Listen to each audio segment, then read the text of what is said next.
Здесь куклы пристально следят за посетителями, крысы почитаются как божества, а в заброшенных коридорах все еще слышны шаги пациентов, которых когда-то с молчаливого согласия общества насильственно лишали рассудка. Нет, это не декорации к фильму ужасов, а настоящие места, которые находятся совсем рядом с нами. Так что устраивайтесь поудобнее, мы отправляемся в путешествие по самым загадочным уголкам нашей планеты.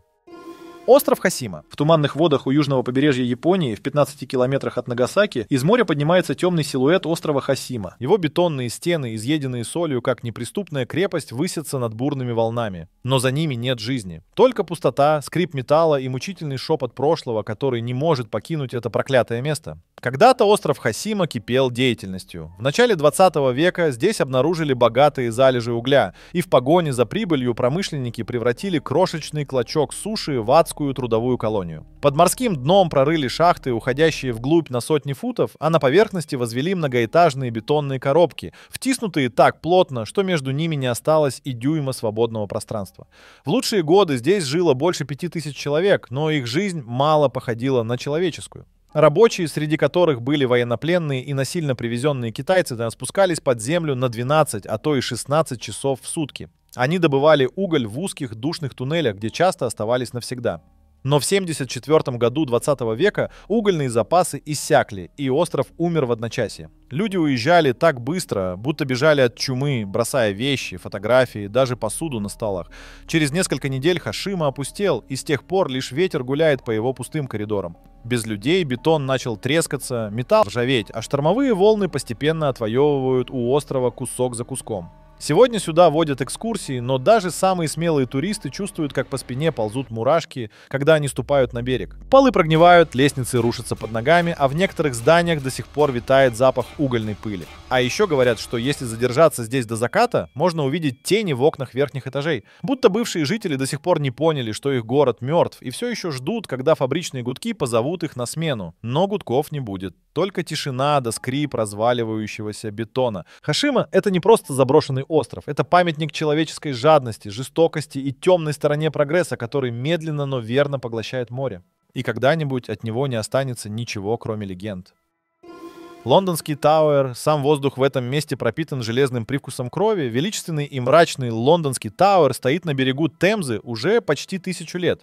Его стены, сложенные из желтоватого камня, видели больше смертей, чем любое другое место в Англии. Это не просто крепость, не просто дворец и не просто тюрьма. Это место, где история шепчет с тобой на языке плахи и воронов, основанный Вильгельмом Завоевателем в XI веке. За его воротами исчезали неугодные. В его подземельях пытали. На его внутреннем дворе, Тауэрском холме, рубили головы тем, кто осмелился бросить вызов короне. Здесь казнили 2 из 6 жен Генриха VIII, включая Анну Болейн, чей призрак, согласно легендам, до сих пор блуждает по часовне Святого Петра, неся собственную голову под мышкой. Сегодня Тауэр функционирует как музей. Туристы толпятся у витрин с королевскими драгоценностями, даже не подозревая, что стоят на месте, где когда-то лилась кровь. Но старые стражи крепости знают правду. Они расскажут вам о призраке Маргарет Поул, которая в полночь встает из лужи крови в часовне, о воронах которых, по легенде, нельзя выпускать, иначе падет королевство. А если задержаться до закрытия, когда уходят последние посетители, можно услышать тихий звон цепей из глубокого подземелья или шепот за спиной, когда вокруг ни души. Лондонский Тауэр не отпускает своих мертвецов. Это их дом, и они здесь навсегда. Храм Карни-Мат. В пыльном индийском городке Дэшнок стоит храм, где вы не услышите привычного звона колокольчиков. Вместо них в ушах стоит постоянный шорох тысяч маленьких лапок. Легенда гласит, что когда-то Карни-Мата попросила бога смерти Яму вернуть к жизни утонувшего пасынка. Когда Яма отказался, разгневанная мать провозгласила, что отныне все мужчины ее рода, умирая, будут перерождаться в крыс, а после снова в людей. С тех пор 20 000 серых грызунов считаются реинкарнациями ее потомков и живут в храме как полноправные хозяева. Войдя внутрь, вы почувствуете, как под вашими ногами пробегают десятки теплых тел. Они повсюду, грызут подношения у алтарей, пьют молоко из огромных серебряных чаш, спят, свернувшись клубком в углах. Пол здесь специально сделан решетчатым, чтобы крысиные экскременты проваливались вниз, но кислый запах все равно висит в воздухе. Если грызун пробежит по вашим босым ступням, это благословение. Если вам посчастливится увидеть редкую белую крысу, то вас ждет невероятная удача. Но если вы случайно убьете одну из них, вам придется заказать золотую или серебряную крысу в дар храму, иначе проклятие настигнет весь ваш род. Местные жрецы кормят крыс с рук, а паломники едят прасад, сладости, над которыми уже пировали хвостатые обитатели храма. Говорят, за всю историю здесь ни разу не вспыхнула чума, хотя по всем законам эпидемиологии это место должно было стать рассадником смерти. Храм Карни-Мата. Это место, где стирается грань между священным и отвратительным. Здесь поклоняются тому, от чего весь мир бежит в ужасе. И самое странное, даже скептикам крысы здесь действительно разумны. Заброшенный сумасшедший дом. В глубине Западной Вирджинии расположено здание, которое до сих пор вызывает трепет и ужас. Построенная в 19 столетии, эта больница должна была стать олицетворением прогресса. Просторные коридоры, высокие окна, чистый горный воздух. Однако вскоре светлые идеи сменились леденящей жестокостью. В середине 20-го столетия, когда учреждение переполнилось, врачи начали применять шокирующую терапию, лоботомии и ледяные ванны как рутинные процедуры. Но настоящий ужас таился в подземных туннелях. Там, в сырых бетонных коробках, содержались самые буйные пациенты и те, чьи диагнозы казались персоналу слишком сложными. Некоторые камеры были не больше 2 метров в длину и ширину, без окон и света. В архивах сохранились записи о пациентах, которых забывали там на неделе. В 30-х годах 20 века проверяющие с ужасом описывали антисанитарию, нехватку мебели и отопления, а также крыс, бегающих по переполненным палатам. Помещения лечебницы больше напоминали тюремные камеры. Пик кошмаров пришелся на 50-е годы, когда в отчаянной попытке справиться с переполненностью здесь начали массово применять лоботомию. Уолтер Фримен, печально известный своими ледорубными лоботомиями, проводившимися порой без анестезии, находил в Уэстоне благодатную почву для своих экспериментов. Десятки, если не сотни пациентов были навсегда лишены личности и воли. Смерть здесь стала обыденностью. Хотя точное число умерших пациентов до сих пор неизвестно, историки предполагают, что счет идет на десятки тысяч. Их хоронили в безымянных могилах на территории больницы, а многие истории навсегда канули в лету вместе с медицинскими записями, утерянными или уничтоженными при закрытии учреждения. Даже когда в 90-х годах 20 века больница окончательно закрылась, ее зловещая аура никуда не исчезла. В 2004 году попытка организовать здесь музей провалилась, а в 2007 здание и вовсе продали с аукциона за $1,5 миллиона. Сегодня по его коридорам длиной в сотни футов водят экскурсии, где посетители могут увидеть смирительные рубашки, гидротерапевтические ванны и инструменты для лоботомии, которые многих лишили самого главного, что делает нас людьми – нашей личности. Врата ада. В песках Туркменской пустыни открылся настоящий портал в ад. В песках Туркменской пустыни открылся настоящий портал в ад. Это Дарваза, газовый кратер, горящий без перерыва уже более 50 лет, место, где планета словно истекает огненной кровью. Местные жители называют его вратами ада. И увидев это пекло, понимаешь, что метафора здесь становится пугающей реальностью. История Дарвазы началась в 1971 году, когда советские геологи бурили разведочную скважину и наткнулись на подземную каверну, заполненную природным газом. Земля мгновенно провалилась, образовав кратер диаметром в 200 футов. Опасаясь ядовитых выбросов, ученые подожгли газ, надеясь, что пожар потухнет через несколько дней. Однако пламя не угасает до сих пор, превратившись в вечный костер, заметный за десятки миль.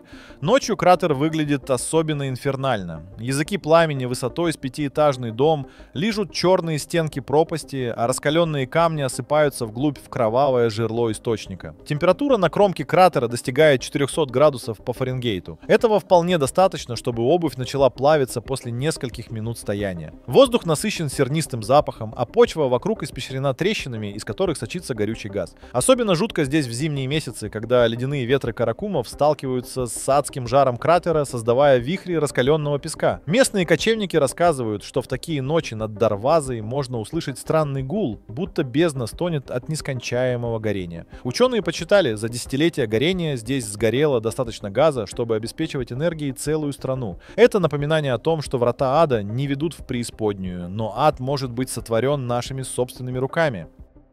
Где остановилось время? В бирюзовых водах Индийского океана простирается отгороженный от остального мира клочок земли. Это место, где время застыло 10 тысяч лет назад, а каждый незваный гость рискует навсегда остаться в песке его берега. Сентинельцы — последний народ на Земле, который встречает цивилизацию не любопытством, а смертоносными стрелами, выструганными из бамбука. Попытки установить контакт с этим племенем всегда заканчивались кровью. В 1880-х годах британский офицер Морис Портман похитил 6 островитян, 2 взрослых и 4 детей. В считанные дни 2 взрослых умерли от болезней, к которым у них не было иммунитета, а изможденных детей вернули на остров, оставив на берегу с подарками, которые племя так и не приняло. В 1974 году группа антропологов попыталась подкупить сентинельцев кокосами, алюминиевой посудой и даже живой свиньей. Ответом стал град стрел, одна из которых вонзилась в бедро режиссера, снимавшего документальный фильм. Свинью и куклу, оставленные в дар, островитяне растерзали и закопали в песок, демонстрируя свое презрение к чужим дарам. Но самый мрачный эпизод произошел в 2006 году, когда 2 рыбака, незаконно приблизившиеся к берегу, были заколоты копьями. Вернувшийся за телами вертолет встретил такой яростный обстрел, что пришлось отступить. Позже с воздуха заметили, как сентинельцы хоронят убитых в неглубоких могилах. Еще одним кровавым пятном этой хроники стала гибель американского миссионера Джона Аллена Чао. В 2018 году молодой человек, мечтавший обратить племя в христианство, заплатил рыбакам, чтобы те доставили его к запретному берегу. Северный Сентинельский остров остается черной дырой на карте человечества. Здесь, среди кокосовых пальм и коралловых рифов, живет народ, который выбрал тьму неведения вместо света цивилизации. И каждый, кто осмелится нарушить их изоляцию, становится частью кровавой легенды, предупреждения, высеченного стрелами и копьями в песке этого проклятого берега. Лес самоубийц. У подножия священной горы Фудзи раскинулся огромный массив, известный всему миру как японский лес самоубийц. Ежегодно дорога в этот лес становится последним маршрутом в жизни для сотни человек, хотя местные власти подозревают, что реальные цифры могут быть втрое выше. Сотрудники лесной службы, патрулирующие территорию, рассказывают, что чаще всего находят 3 типа признаков того, что неподалеку находится тело. Это ленты, привязанные к деревьям как указатели, пустые упаковки от лекарств и аккуратно сложенные личные вещи. Кошельки, телефоны, иногда даже паспорта. Особенно тревожной находкой считают десятки экземпляров книги «Полное руководство по самоубийству», оставленные на тропах. Магнитные аномалии, вызванные залежами железной руды в лаве, делают компас бесполезным. Стрелка может вращаться на 360 градусов, полностью дезориентируя путников. Навигаторы здесь часто отказывают, а мобильная связь пропадает уже в нескольких сотнях ярдов от границы леса. Японское правительство тратит около $500 тысяч ежегодно на профилактические меры. Камеры наблюдения на основных входах, регулярные рейды полиции и специальные таблички с надписями «Ваша жизнь бесценна» и телефонами доверия. С 2015 года в стране запрещена публикация точных данных о методах и количестве самоубийств. Психологи считают, что такая информация провоцирует новых жертв. Но самый жуткий аспект этого места — его абсолютная беззвучность. В отличие от обычного леса, здесь почти не слышно птиц и полностью отсутствуют насекомые. Ученые связывают это с высоким содержанием серы в почве и специфическим составом лавы. Сегодня лес самоубийц стал своеобразным туристическим местом. Ежегодно около 50 тысяч человек приезжают сюда, движимые мрачным любопытством. Гиды строго предупреждают, нельзя сходить с маркированных троп, а при обнаружении подозрительных предметов немедленно звонить в полицию. И хотя власти делают все возможное, чтобы изменить его репутацию, это место продолжает притягивать тех, кто решил сделать здесь свой последний шаг. Остров кукол. В самом сердце древних каналов Сочемилька скрывается остров, который будто спустился из самых кошмарных снов. Лодочники, десятилетиями бороздящие эти воды, крестятся и прибавляют ходу, когда темные очертания кривых деревьев показываются вдали. Воздух здесь становится гуще, тяжелее, а тишину нарушает лишь странное поскрипывание. Согласно одной из легенд, много лет назад Дон Хулиан Баррера стал свидетелем страшного события. Он увидел плывущее по воде бездыханное тело девушки. На следующий день судьба преподнесла ему зловещий знак. По каналу плыла кукла, будто посланная смертью. Баррера, потрясенный случившимся, решил, что кукла принадлежала погибшей. В попытке почтить ее память и защититься от злых духов, он повесил игрушку на дерево. Некоторые утверждают, что на следующий день история повторилась. Еще одна кукла появилась в воде.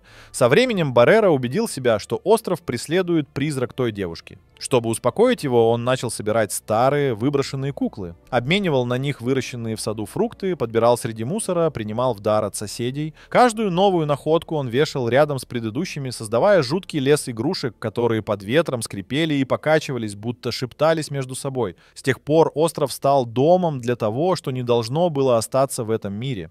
Дон Хулиан, последний свидетель той ночи, начал собирать кукол. Старых, брошенных, с оторванными конечностями и выцветшими волосами. Он вешал их на деревья, прибивал к стволам, хоронил в мелкой воде у берега, шепча заклинания на языке, которого не знал при жизни. Местные мальчишки, подплывавшие на лодках, рассказывали, что видели, как куклы поворачивали головы вслед за проплывающими, а их рты, навеки застывшие в пластиковой улыбке, шептали что-то на ухо безумному старику. Сейчас, спустя десятилетия после того, как самого Дона Хулиана по одной из версий нашли плавающим лицом вниз в том самом месте, где когда-то нашли девочку, остров стал другим. Смелые посетители острова заверяют, что ветер приносит сюда обрывки детских песен, а в воде у берега иногда можно увидеть отражение, которое не совпадает с тем, кто стоит на берегу. Но если вы решитесь посетить это место, помните, куклы любят гостей, особенно тех, кто напоминает им их прежних хозяев. Эти места не просто пугают, они заставляют задуматься, что, если за гранью нашего понимания действительно существует нечто большее. А может, просто зеркала, отражающие наши собственные страхи. Но факт остается фактом, они существуют как живое напоминание, что далеко не все двери стоит открывать.